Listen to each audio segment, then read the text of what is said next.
Stop's mission, I think it's a marvelous thing. You get an amazing education in urban agriculture.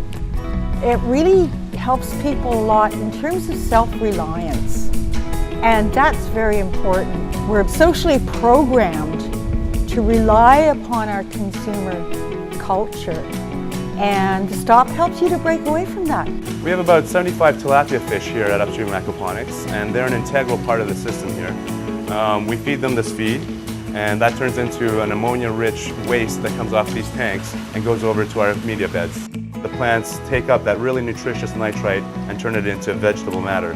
In doing so, they clear out the water for the fish, and that symbiosis is the basis of aquaponics. There's a lot of blurriness when it comes to purchasing meat, especially meat. There's a lot of questions that are unanswered because there's so many steps between the producer and the customer. We don't use antibiotics or hormones just because that's what our consumers are looking for. They don't want that in their feed. This way, when they buy our products, they know that they're getting a product that is free and clear of those substances.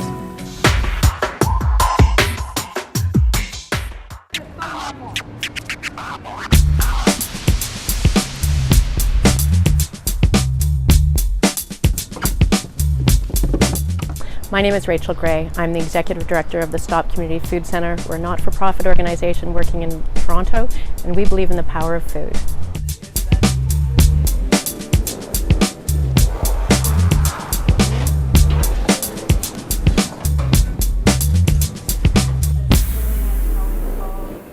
The mission of the Stop Community Food Centre is to increase access to healthy food, to build community, to do so with dignity, and to challenge inequality in our community.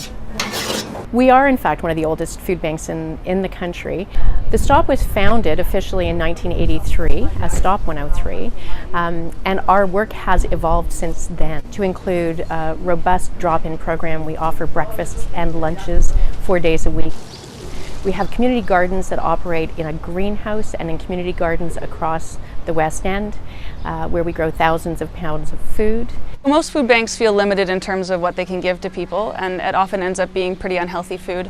Here at the Stop, we really prioritize giving people healthy food, allowing people to choose what they want to have, and supplying that in a dignified manner. So we're not just providing canned food, we also have eggs, we have milk, we have lots of fresh vegetables, and people can pick and choose what they want based on their own needs. The Stop has two locations. At 1884 Davenport Road, we have our emergency food programs and community kitchen programs, and that's largely the bulk of our work.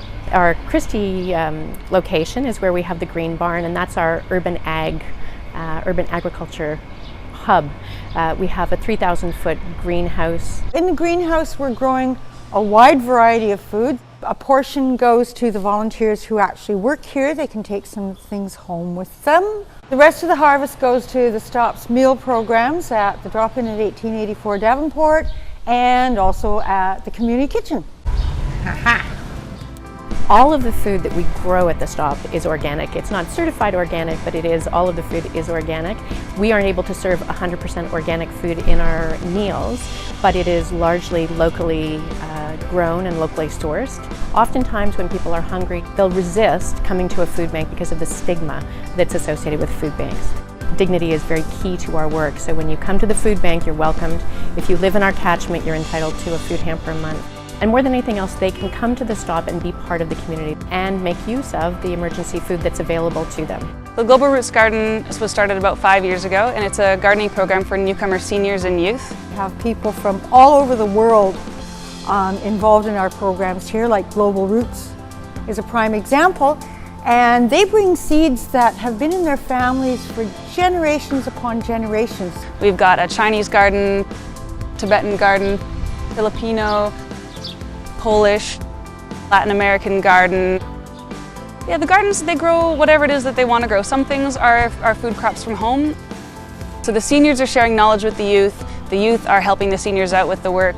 Everyone's gardening together, and we're also cooking together. We work with over 300 people every year who are volunteers in our programs.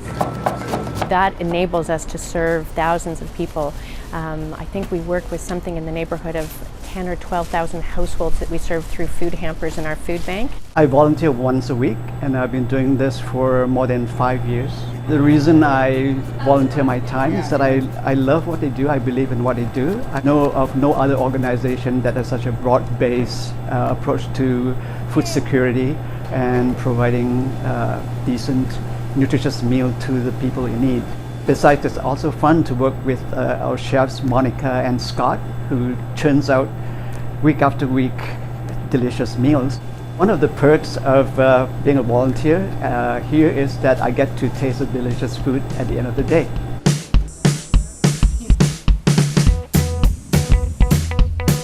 We work at the Green Barn to really bring local food and urban agriculture to as many people as we can.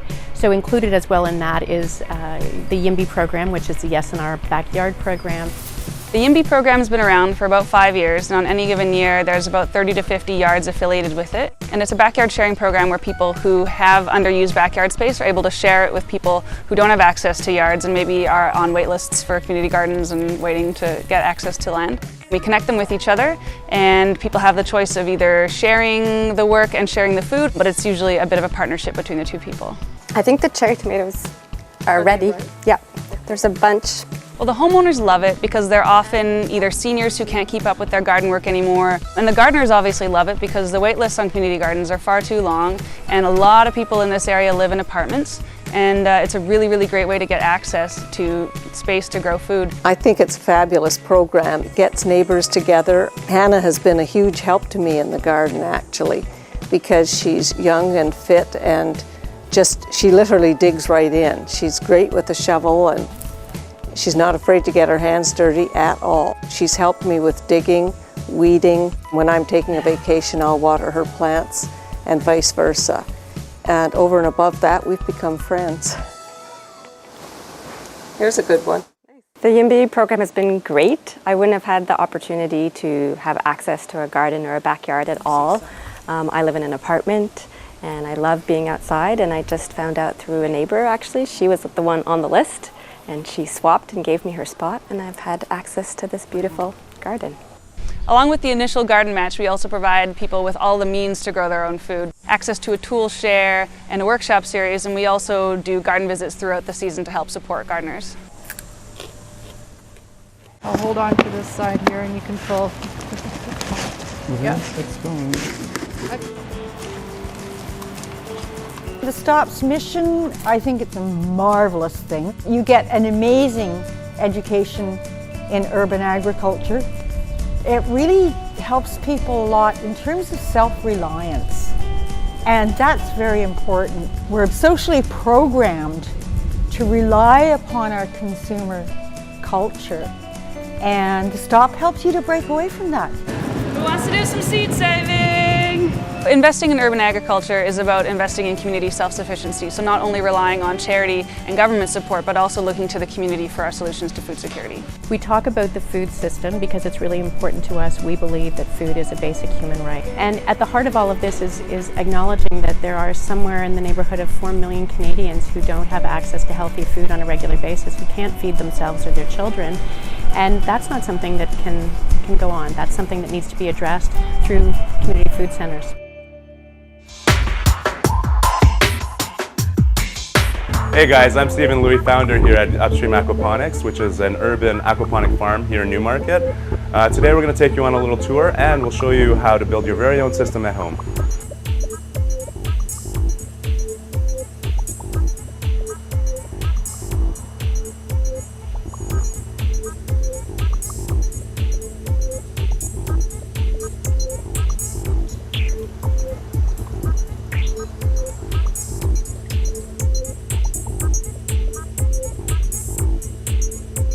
We have about 75 tilapia fish here at Upstream Aquaponics, and they're an integral part of the system here. We feed them this feed, and that turns into an ammonia-rich waste that comes off these tanks and goes over to our media beds.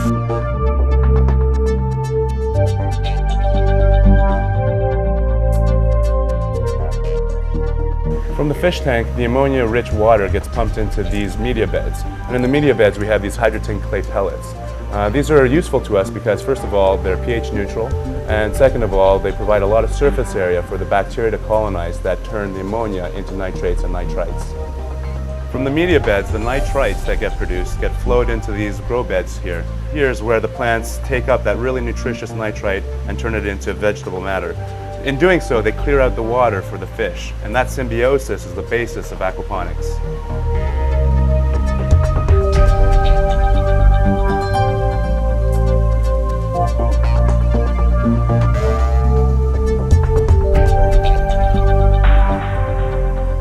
And now we're going to teach you how to build your very own system at home. This is Joan, who's going to help us out on this demo. Joan, tell the folks why it'd be cool to build one of these systems at home. Aquaponics is great for growing your own organic produce at home all year round, and you can even grow your own protein if you grow a fish like tilapia, but you would need a larger tank than the one we have here. So the first thing in your build to consider are the three main components you need to build the system. The first one is your aquarium, which is going to house your fish and the water. The second piece is the grow bed, which is going to house your medium and the veggies. And then lastly are the pumps that are going to circulate the water and the air within the system. We've already filled the tank with water. It needs to sit for 24 hours before you can put fish in it. Okay, so now let's get to building. The first thing to do is to drill holes for your input and output of water in your grow bed.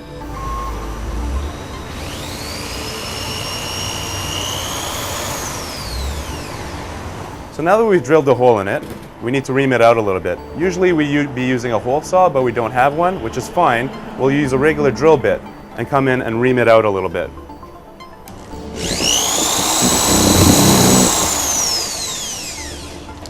So now we've got the holes we need. We have this one at the bottom where we're going to drain, and we have one on the other side higher up where the water will go into the grow bed. So now we're going to attach our fittings. We have a washer on one end to make sure it doesn't leak, and we have another fitting on the inside here. So I'm going to force this guy in and attach it with this one.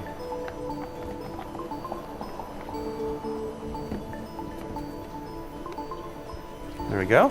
So Steve's put that one in the bottom. We're going to do the same thing at the top. We have this piece that uses the hose and the other piece that just holds it on there. And we just screw them together.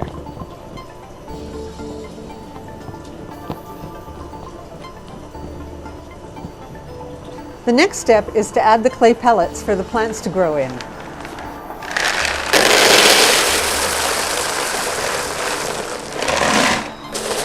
And just like in the big system I showed you, the clay pellets here serve the exact same purpose of converting the ammonia into nitrates for your plants. And now we're going to put the whole system together. The first thing we do is take this little basket and cover the drain so the clay pellets don't clog it. There we go. So first thing, just to make a little space for the filter here. Then we're good. We're going to throw it back down, cover it up. Now we need to attach the hoses. We're going to attach, first of all, the drain hose for the bottom.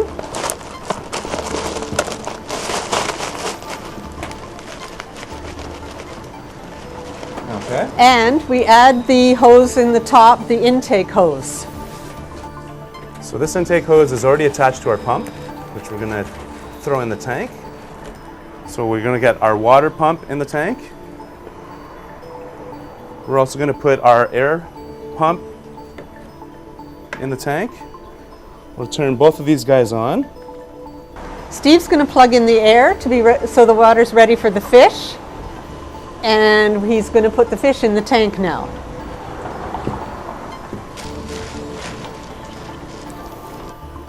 There's one guy. Both of them. Oh, we got both of them. Excellent. So now we're ready to turn on the water circulation. Steve's got the pump going. I've got the drain in here. Because this bin holds quite a bit of water, we're going to add a little bit more water to the system.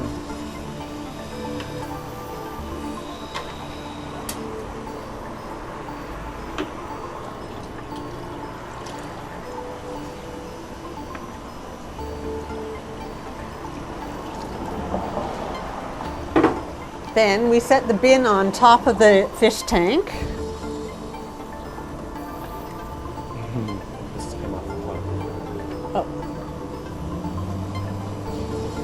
And now we're ready to add the plants. We have a couple of options. You can use a commercial plug like this. You can use a basket that you put your own soil into, or the strawberry basket that we have here. What's really cool about the Hydroton is it's really easy to work with. It's really easy to make a hole here and place my plug in. And the other thing you need to think about when you're planting your plants is just the height level. Be conscious of how high the water is going to be, and you want these guys to be within about an inch of that height. And there we are, everything's planted. As a final step, we're going to put the whole system on a shelf so it looks better at home. So we built this already and installed our light. We have a light here so that if you don't have enough natural light at home, you can still grow your plants. So we're going to move the system over to the shelf and show you what a complete build looks like, which we're going to do right now.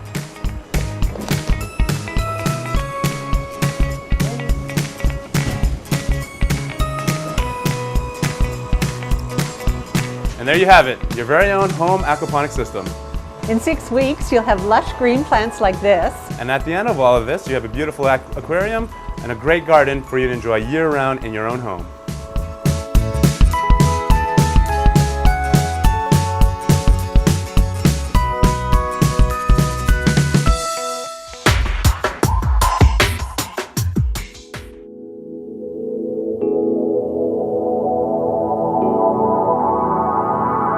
We should definitely be concerned about ingesting, trace hormone or antibiotic levels in our meat because it wasn't supposed to be there in the first place. The only time we're treated with antibiotics are if you have strep throat or something like that, not if you're going to eat a hamburger.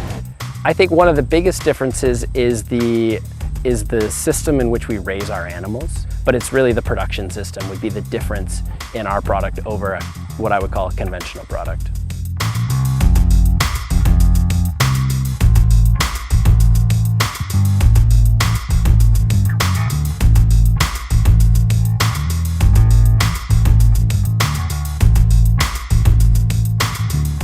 We are a butcher shop that specializes in providing quality meats and poultry from small Ontario farms. A lot of people come to us because there's a story behind the meats that we sell. We know all the farmers personally.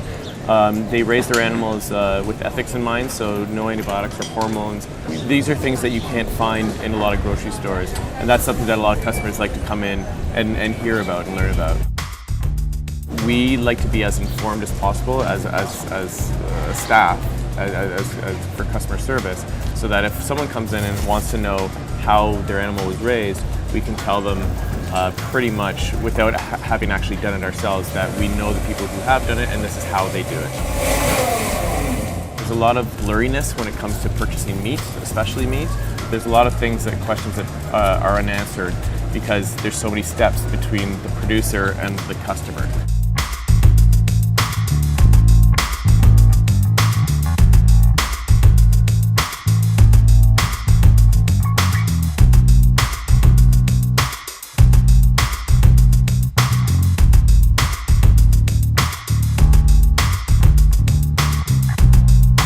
So in Canada, we're lucky. We have a pretty good government regulations around growth hormones in poultry and in pork especially. You'll still find hormone use in beef production, but even like some of the larger farms that I've been in touch with, it's very rare to find it in Canada.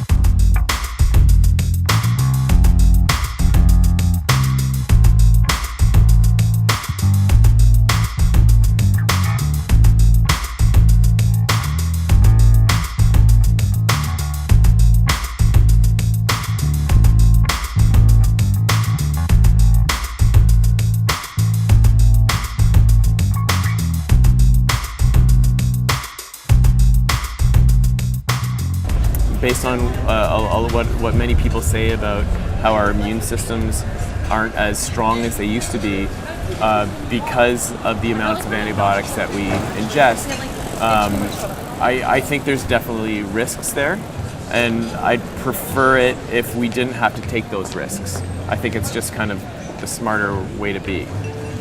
So an example of one of the producers that I like to work with because of the style in which they raise the animal, the farm is called Ep.5 Farms. They're out near Port Hope.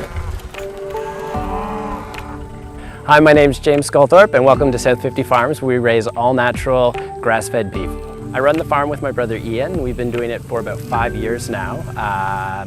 Prior to running South 50 Farms and raising all natural grass-fed beef, our family's been on the land in some form of farming since about the 1840s in the Sculthorpe family.